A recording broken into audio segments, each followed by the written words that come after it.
नमस्कार दोस्तों, कैसे हो आप लोग। आई होप आप लोग सेफ़ होंगे, स्पेशली हमारे वो भाइयों बहनों जो बॉर्डर के पास है। मुझे पता है कि आप लोग सेफ़ होंगे बॉर्डर के पास होने के बाद भी, क्योंकि हमें हमारे भारतीय सेना पे पूरा भरोसा है। तो हाँ दोस्तों, आज हम लोग ये इंडिया पाकिस्तान लड़ाई के बारे में बात तो करेंगे, बट उससे पहले एक आदमी है, थोड़ा उसके लिए मैं अपना 2-3 मिनट वेस्ट करूँ। हाँ तो दोस्तों, इंडिया में लड़कों के पास फेमस होने का दो तरीका है। एक तो टैलेंट है और दूसरा रियलिटी शो। बात तो सही है। लेकिन कुछ लोग ऐसे भी होते हैं जो दोनों तरीक़ा से भी फेमस नहीं हो पाते हैं। तो वैसे में वो लोग अपना ब्रह्मास्त्र निकालता है। Any guess? उनका ब्रह्मास्त्र होता है बड़े इन्फ्लुएंसर या एथलीट को पकड़ो और कंट्रोवर्सी करो। अरे बाप रे, ये तो धोती खोल रहा है। और आज हम जिसके बारे में बात कर रहे हैं वो भी ऐसा ही है। ना ही वो टैलेंट का दम पे फेमस हो पाया और ना ही बिग बॉस जाके फेमस हो पाया। और अभी तक तो तुम लोग ने गेस्ट कर ही लिया होगा कि मैं बात कर रहा हूँ राहुल चू के बारे में। तुम लोग को पता ही होगा, इसने रिसेंटली विराट कोहली के बारे में बहुत उल्टा फुल्टा बोला है, क्योंकि इसको कुछ टाइम से इंस्टा पे लाइक की कमी हो रहा था। तो इसने सोचा लाइक तो नहीं बढ़ा सकता बट कमेंट तो बढ़ा सकता हूँ, चाहे गाली क्यों ना मिले। ये कोई तरीका है भीख मांगने का?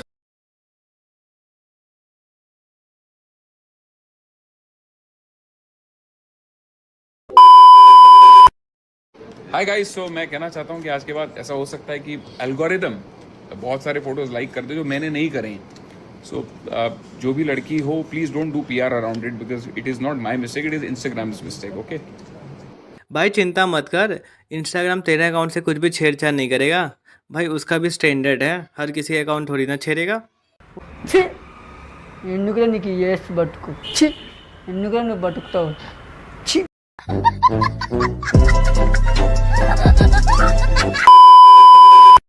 और तुम लोगों को पता है मैं इस पे ये वीडियो क्यों बना रहा हूँ। पहली बात तो मैं विराट कोहली का बहुत बड़ा वाला फ़ैन हूँ, और दूसरी बात व्यूज़ तो है भाई। और तीसरी बात, मैंने देखा कि इसको इंस्टा पे बहुत गाली मिला, तो मैंने सोचा यूट्यूब पे मैं दे देता हूँ। बात तो सही है। Guys, Virat Kohli has blocked me as you all know. So I think वो भी इंस्टाग्राम की ग्लिच होगी, वो विराट कोहली ने ब्लॉक नहीं किया होगा। इंस्टाग्राम के एल्गोरिथम ने बोला होगा विराट कोहली को कि एक काम कर, मैं तेरे बिहाफ पे राहुल वैद्य को ब्लॉक कर देती हूँ, है ना। अरे भाई तेरे को तो खुश होना चाहिए कि विराट कोहली ने तेरे को ब्लॉक किया है। कम से कम तेरा 1 साल से विराट कोहली के नाम पे एंगेजमेंट तो बढ़ रहा है इंस्टाग्राम पे। यार हाँ, मुझे तो मतलब मुझे ज़्यादा पता नहीं कि विराट कोहली ने ब्लॉक ही कर दिया है मुझे तो इंस्टाग्राम पे। तो मुझे आज तक समझ ही नहीं आया कि भाई ने ब्लॉक क्यों किया। अरे बाप रे, ये तो धोती खोल रहा है। और ये देखो, Virat Kohli fans are even bigger joker than him. तूने फैंस को जोकर बोला कोई बात नहीं, बट तूने विराट कोहली को जोकर बोला, जो वर्ल्ड का नंबर 1 बैट्समैन है, हमेशा अपना देश को हारा हुआ सिचुएशन से निकाल के जिताया है, और तूने लिटरली उसको जोकर बोल दिया। भाई तेरा उम्र से ज़्यादा तो उसका स्टैट्स।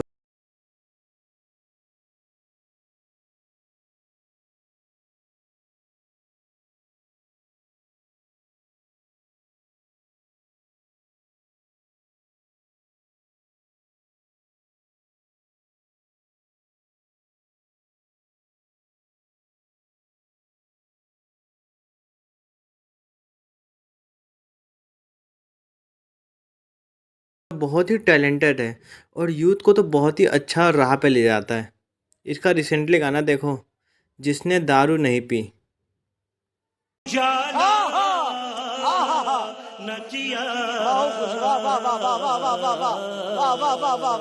फिर दूसरा स्टोरी देखो जिसमें ये बोल रहा है कि मेरा घर वाले को भी विराट कोहली फैंस गाली दे रहा है। तो भाई तू काम ही ऐसा क्यों करता है जिससे तेरा घर वालों को गाली मिल रहा है। जब तू देख रहा है तेरा घर वालों को सब गाली दे रहा है, तो तेरे को चुप हो जाना चाहिए ना, तेरे को सब कुछ रोक देना चाहिए ना। लेकिन नहीं, इसने एक वीडियो भी पोस्ट कर दिया। सारी उम्र में जो कर बड़े यारिया, तेरे पीछे ए जिंदगी सर्कस हो गई। सारी उम्र में जो कर बड़े यारिया, तेरे पीछे ए जिंदगी सर्कस हो गई।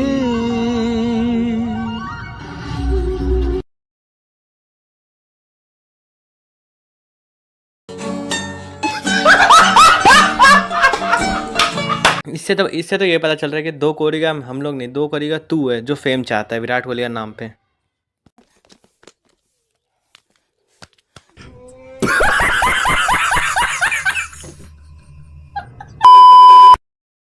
हाँ तो दोस्तों चलिए अब बात कर रहे थे इंडिया वर्सेस पाकिस्तान वार के बारे में।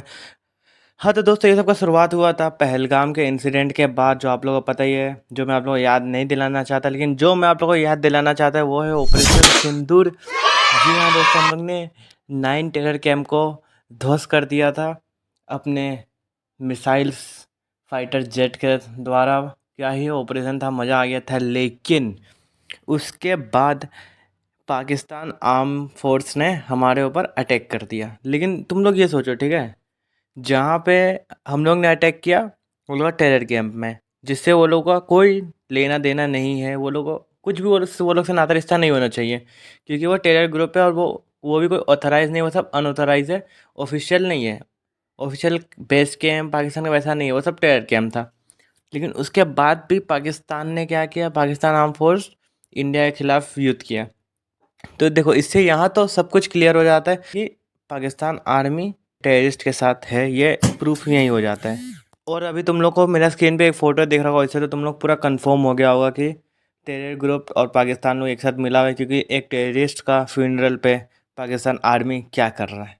ये फंस गया सीएम, इसे पार्टी की मीटिंग समझ के फंस गया। फिर पाकिस्तान आर्म फोर्स ने इंडिया के ऊपर अटैक किया, multiple drone attack, multiple missile छोड़ा गया। लेकिन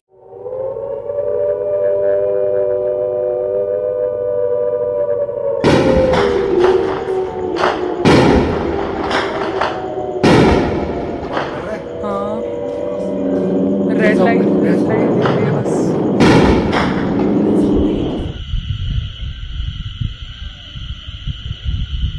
लेकिन भाई हमारा S-400 सुदर्शन चक्र, जिसका नाम ही सुदर्शन चक्र हो भाई, वो कुछ होने दे, हम लोग को ऐसा हो ही नहीं सकता है। जिसका नाम ही विष्णु जी का चक्र से रखा गया है, वो भला किसी को कुछ कैसा ही होने दे सकता है भाई। हम सब जानते हैं विष्णु जी ने हमारे दुनिया को कितना बार बचाया है, ये मल्टीपल टाइम अवतार लेके आए हैं विष्णु जी, सब जानते हैं। ये सब मुझे बताने की जरूरत नहीं, सबको ऑलरेडी पता है।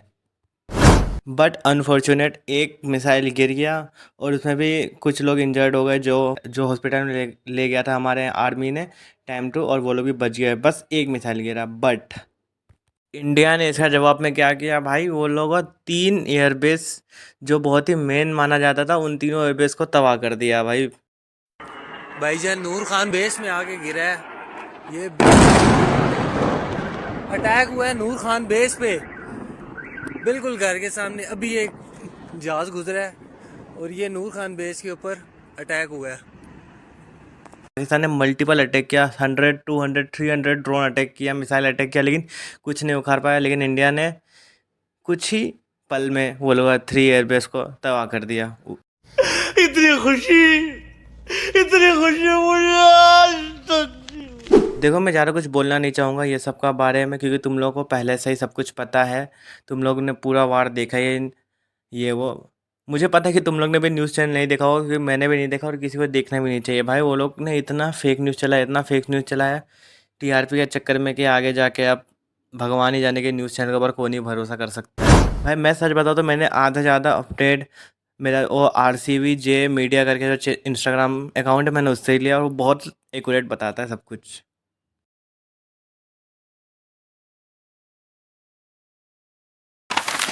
लेकिन चलो दोस्तों, अब बात करें तो कुछ दोगलों के बारे में, जो हमारे भारत में रह के ही दोगलागिरी कर रहे थे।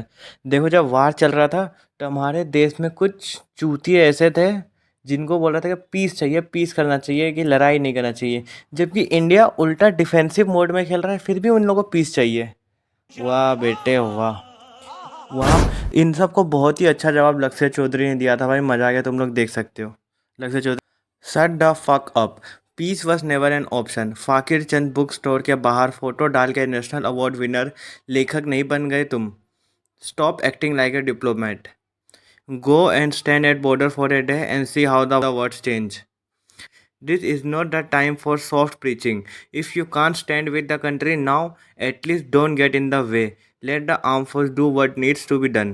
Instead of posting such diplomatic quotes, you should inspire people to step up and join the front line where the need arise. जय Bharat, long live Indian army. देखो भाई, इससे अच्छा जवाब और क्या ही हो सकता है।